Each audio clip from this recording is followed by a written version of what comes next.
This is day 97 of our daily Bible reading session. 2 Kings, chapter 4. A certain woman of the wives of the sons of the prophets cried out to Elisha, saying, "Your servant my husband is dead, and you know that your servant feared the Lord, and the creditor is coming to take my 2 sons to be his slaves." So Elisha said to her, "What shall I do for you? Tell me, what do you have in the house?" And she said, "Your maidservant has nothing in the house but a jar of oil."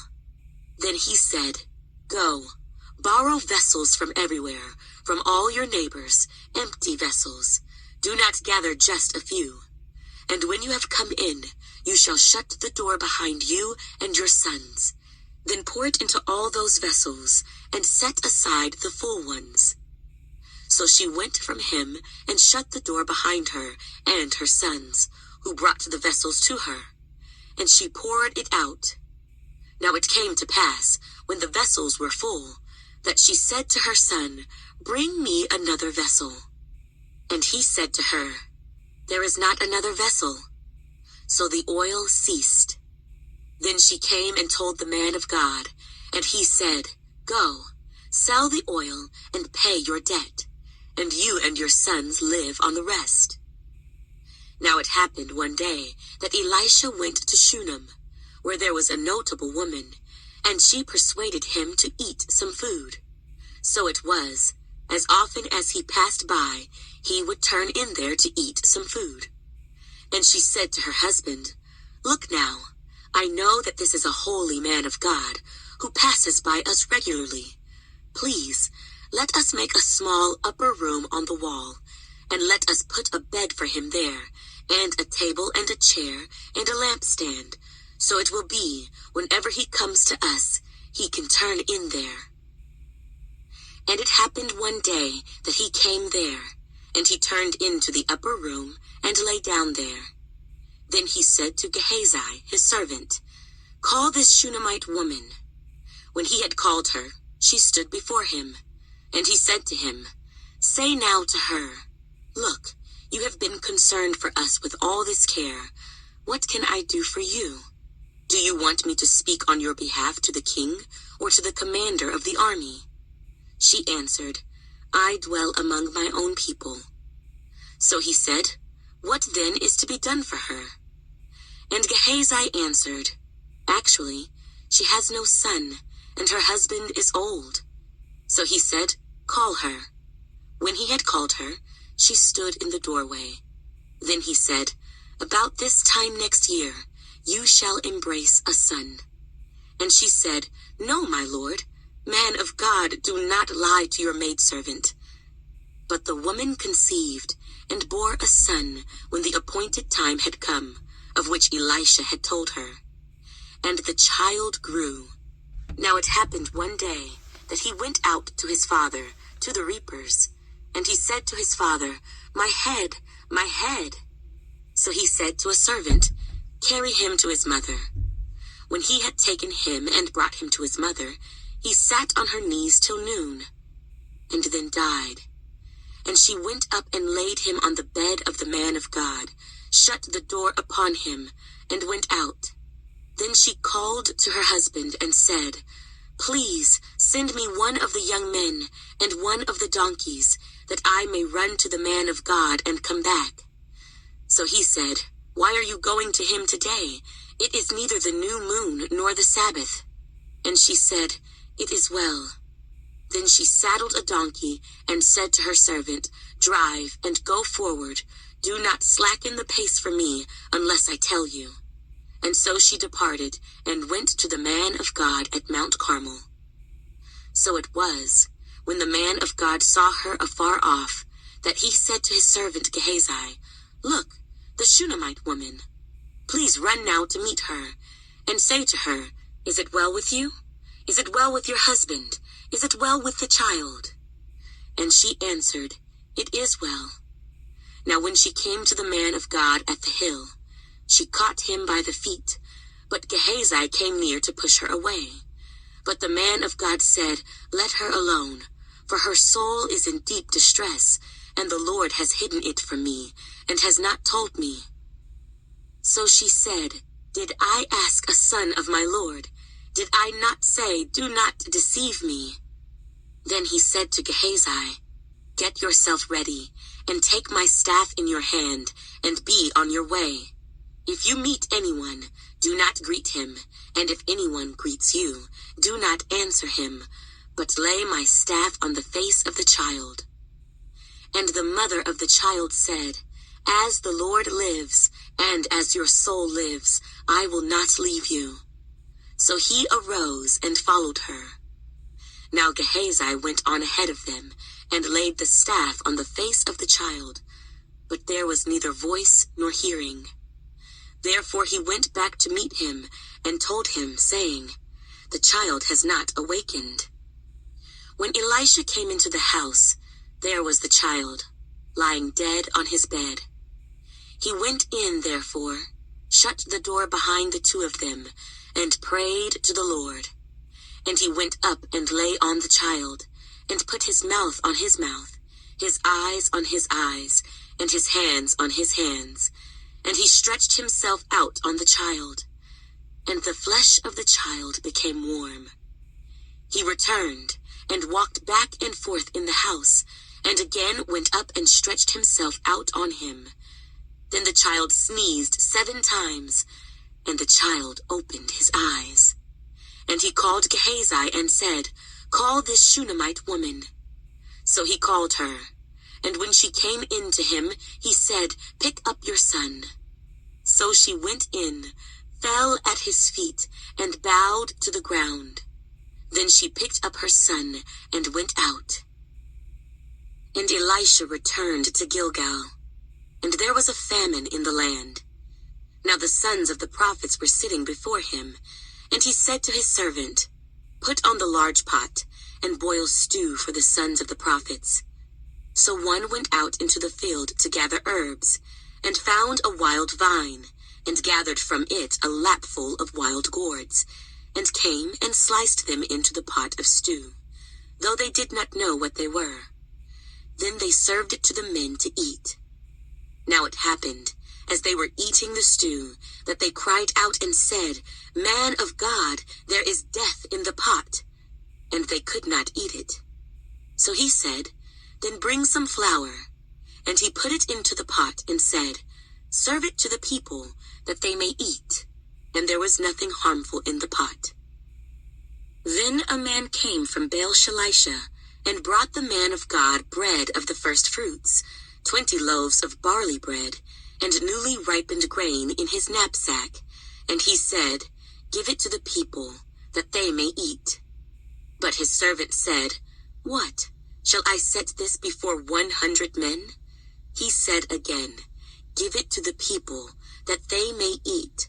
For thus says the Lord, they shall eat and have some left over."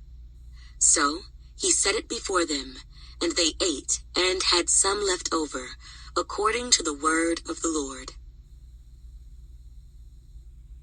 2 Kings, chapter 5. Now Naaman, commander of the army of the king of Syria, was a great and honorable man in the eyes of his master, because by him the Lord had given victory to Syria. He was also a mighty man of valor, but a leper. And the Syrians had gone out on raids, and had brought back captive a young girl from the land of Israel. She waited on Naaman's wife.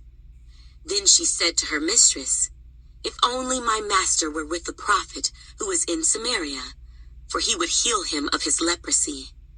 And Naaman went in and told his master, saying, "Thus and thus said the girl who is from the land of Israel." Then the king of Syria said, "Go now, and I will send a letter to the king of Israel." So he departed, and took with him 10 talents of silver, 6,000 shekels of gold, and 10 changes of clothing. Then he brought the letter to the king of Israel, which said, "Now be advised, when this letter comes to you, that I have sent Naaman, my servant, to you, that you may heal him of his leprosy." And it happened, when the king of Israel read the letter, that he tore his clothes and said, Am I God, to kill and make alive, that this man sends a man to me to heal him of his leprosy? Therefore please consider and see how he seeks a quarrel with me. So it was, when Elisha the man of God heard that the king of Israel had torn his clothes, that he sent to the king, saying, Why have you torn your clothes? Please, let him come to me, and he shall know that there is a prophet in Israel. Then Naaman went with his horses and chariot, and he stood at the door of Elisha's house. And Elisha sent a messenger to him, saying, Go and wash in the Jordan 7 times, and your flesh shall be restored to you, and you shall be clean.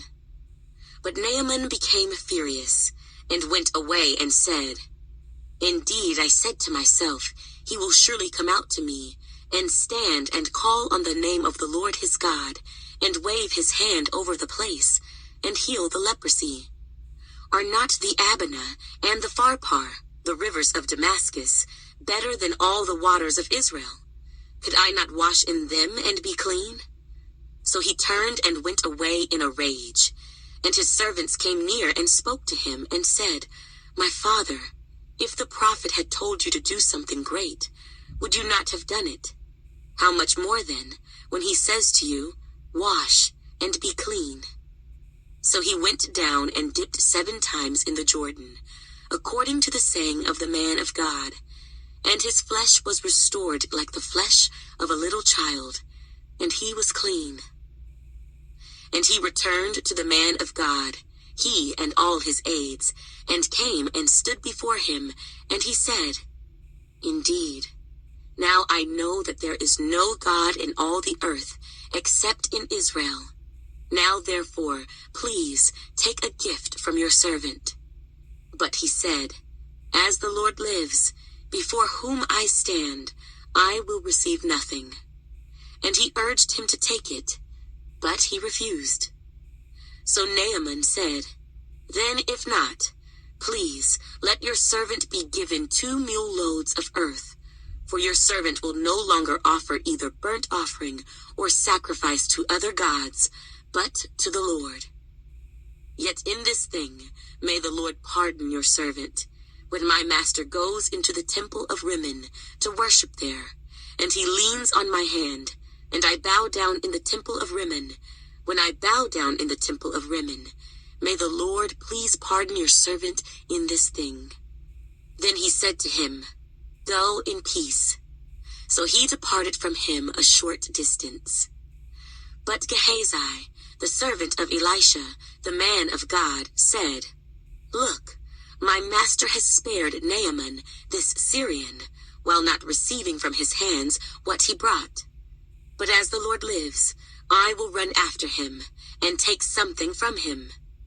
So Gehazi pursued Naaman. When Naaman saw him running after him, he got down from the chariot to meet him, and said, Is all well? And he said, All is well. My master has sent me, saying, Indeed, just now 2 young men of the sons of the prophets have come to me from the mountains of Ephraim. Please give them a talent of silver and 2 changes of garments. So Naaman said, Please take 2 talents. And he urged him, and bound 2 talents of silver in 2 bags, with 2 changes of garments, and handed them to 2 of his servants, and they carried them on ahead of him. When he came to the citadel, he took them from their hand, and stored them away in the house. Then he let the men go, and they departed. Now he went in and stood before his master. Elisha said to him, Where did you go, Gehazi? And he said, Your servant did not go anywhere. Then he said to him, Did not my heart go with you when the man turned back from his chariot to meet you? Is it time to receive money and to receive clothing, olive groves and vineyards, sheep and oxen, male and female servants? Therefore the leprosy of Naaman shall cling to you and your descendants forever. And he went out from his presence, leprous, as white as snow. 2 Kings, chapter 6. And the sons of the prophets said to Elisha, "See now, the place where we dwell with you is too small for us. Please, let us go to the Jordan, and let every man take a beam from there, and let us make there a place where we may dwell." So he answered, "Go." Then one said, "Please consent to go with your servants." And he answered, "I will go." So he went with them. And when they came to the Jordan, they cut down trees. But as one was cutting down a tree, the iron axe head fell into the water, and he cried out and said, "Alas, master, for it was borrowed." So the man of God said, "Where did it fall?" And he showed him the place. So he cut off a stick and threw it in there, and he made the iron float. Therefore he said, "Pick it up for yourself." So he reached out his hand and took it. Now the king of Syria was making war against Israel, and he consulted with his servants, saying, "My camp will be in such and such a place." And the man of God sent to the king of Israel, saying, "Beware that you do not pass this place, for the Syrians are coming down there." Then the king of Israel sent someone to the place of which the man of God had told him. Thus he warned him, and he was watchful there, not just once or twice. Therefore the heart of the king of Syria was greatly troubled by this thing, and he called his servants and said to them, "Will you not show me which of us is for the king of Israel?" And one of his servants said, "None, my lord, O king. But Elisha the prophet, who is in Israel, tells the king of Israel the words that you speak in your bedroom." So he said, "Go and see where he is, that I may send and get him." And it was told him, saying, "Surely he is in Dothan." Therefore he sent horses and chariots and a great army there, and they came by night and surrounded the city. And when the servant of the man of God arose early and went out, there was an army surrounding the city with horses and chariots. And his servant said to him, "Alas, my master, what shall we do?" So he answered, "Do not fear, for those who are with us are more than those who are with them." And Elisha prayed and said, "Lord, I pray, open his eyes that he may see." Then the Lord opened the eyes of the young man, and he saw. And behold, the mountain was full of horses and chariots of fire, all around Elisha. So when the Syrians came down to him, Elisha prayed to the Lord and said, "Strike this people, I pray, with blindness." And he struck them with blindness, according to the word of Elisha. Now Elisha said to them, "This is not the way, nor is this the city. Follow me, and I will bring you to the man whom you seek." But he led them to Samaria. So it was, when they had come to Samaria, that Elisha said, "Lord, open the eyes of these men, that they may see." And the Lord opened their eyes, and they saw, and there they were inside Samaria. Now when the king of Israel saw them, he said to Elisha, "My father, shall I kill them? Shall I kill them?" But he answered, "You shall not kill them. Would you kill those whom you have taken captive with your sword and your bow? Set food and water before them, that they may eat and drink and go to their master." Then he prepared a great feast for them, and after they ate and drank, he sent them away, and they went to their master. So the bands of Syrian raiders came no more into the land of Israel. And it happened, after this, that Ben-Hadad, king of Syria, gathered all his army, and went up and besieged Samaria. And there was a great famine in Samaria, and indeed they besieged it until a donkey's head was sold for 80 shekels of silver, and 1/4 of a cab of dove droppings for 5 shekels of silver. Then, as the king of Israel was passing by on the wall, a woman cried out to him, saying, "Help, my lord, O king." And he said, If the Lord does not help you, where can I find help for you? From the threshing floor or from the winepress?" Then the king said to her, "What is troubling you?" And she answered, "This woman said to me, 'Give your son, that we may eat him today, and we will eat my son tomorrow.' So we boiled my son and ate him. And I said to her on the next day, 'Give your son, that we may eat him.' But she has hidden her son." Now it happened, when the king heard the words of the woman, that he tore his clothes, and as he passed by on the wall, the people looked, and there underneath he had sackcloth on his body. Then he said, "God, do so to me and more also, if the head of Elisha, the son of Shaphat, remains on him today." But Elisha was sitting in his house, and the elders were sitting with him. And the king sent a man ahead of him. But before the messenger came to him, he said to the elders, "Do you see how this son of a murderer has sent someone to take away my head? Look, when the messenger comes, shut the door and hold him fast at the door. Is not the sound of his master's feet behind him?" And while he was still talking with them, there was the messenger coming down to him. And then the king said, "Surely this calamity is from the Lord. Why should I wait for the Lord any longer?"